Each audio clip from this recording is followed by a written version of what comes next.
বর্তমানে ফেসবুকে ফলোয়ারের অবস্থা এবং ভিউসের অবস্থা এত পরিমাণ খারাপ। যারা নতুন ছিল, যারা কাজ করতেছে, তারা কিন্তু অনেকেই প্ল্যাটফর্ম ছেড়ে চলে গেছে। আর যেহেতু ইনকাম কমে দিয়েছে, সবার কিন্তু ভরসা উঠে গেছে। হ্যালো এভরিওয়ান, আসসালামু আলাইকুম।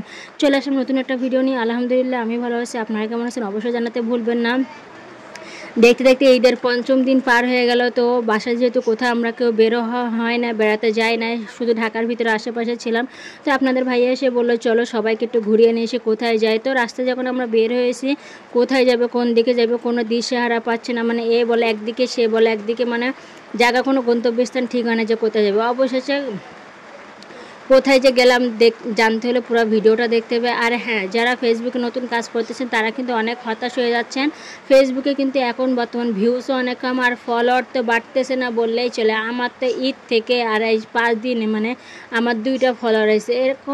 এরকম ফলোয়ার মানে আমার এই কদিনই মানে এরকম হয় না। মিনিমাম আমার দিন আসলে 20-30টা আসে ফলোয়ার, কিন্তু 5 দিন ধরে মাত্র 2টা ফলোয়ার। আমি তো ভাবছিলাম আমার পেজে কোনো সমস্যা হয়েছে। কয়েকবার ইনস্টল দিয়েছিলাম, পেজটা ইনস্টল দিয়ে আবার আপডেট করে নতুন করে ফেসবুক অ্যাপটা নিয়ে ডাউনলোড করে নিছি।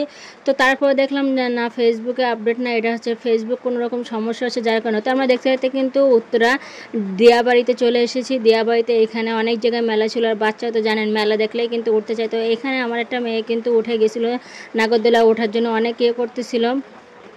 যেহেতু একা ছিল, ভয় সাথে আমিও ছিলাম। তো কি বলবো, একটু ভয় পাচ্ছিল। আমিও কিন্তু মোটামুটি ভালোই ভয় পাই, কারণ আমি অনেক ছোটোবেলা উঠছি। আমি বড় হয়ে কিন্তু কখনো আমার নাগরদোলা ওঠা হয় না। তো মেয়ের চক্করে কিন্তু আজকে ওঠা হইলো, কিন্তু অনেক ভয় পাচ্ছে। এদিকে আমরা যদি নাগরদোলা উঠছিলাম, সে তো বাপ বেটা মিলে দুজন কিন্তু ট্রেনে উঠছিল। দেখেন এরা কিন্তু ট্রেনে এখানে ঘুরতেছিল, অনেক মজা করছিল। অপোজিট সাইডে যেখানে এই নৌকা রাইডটা অনেক ভয়ানক রাইড আমার কাছে লাগে, কারণ আমি কয়েকদিন আগে সাতক্ষীরায় গিয়ে উঠছিলাম, আমার প্রচুর ভয় লাগছিল। ওইখানে কিন্তু অনেক চিল্লাচিল্লি হচ্ছিলো। তো ওইখান থেকে মেলা, যেহেতু দিয়াবাড়ির ওইখানে কিন্তু অনেকগুলো মেলা আছে, জায়গায় জায়গায় থেমে থেমে মেলা।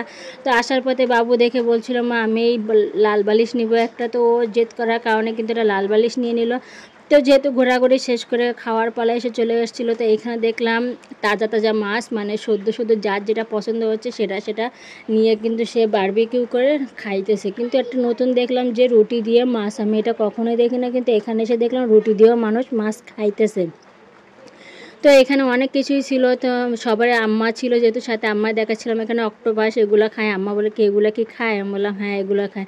তো এখান থেকে নিয়ে যাদের পছন্দের মতো নিচ্ছে, পছন্দ মতো নেওয়ার পরে কিন্তু তারা বারবিকিউ করে খাচ্ছে। এই পাশে দেখলাম আবার মানে গরুর বট আছে, তারপরে হাঁসের মাংস, বিভিন্ন ধরনের মাংস আছে এখানে। তো এখান থেকে যেহেতু অনেক ঘোরাঘুরি করার পর পছন্দ ছিল না কোনটা রেখে কোনটা খাবে, কি করবে, মানে দিশেহারা সবাই।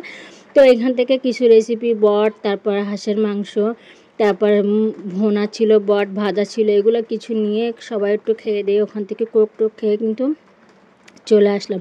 আর যারা ভিডিওটা ভালো লাগে অবশ্যই লাইক কমেন্ট শেয়ার করে পাশে থাকবেন। আর ফেসবুকে যারা ধৈর্য হারা হচ্ছেন না, তারা একটু ধৈর্য ধরে কাজ করলে ইনশাল্লাহ সফলতা পাবেন।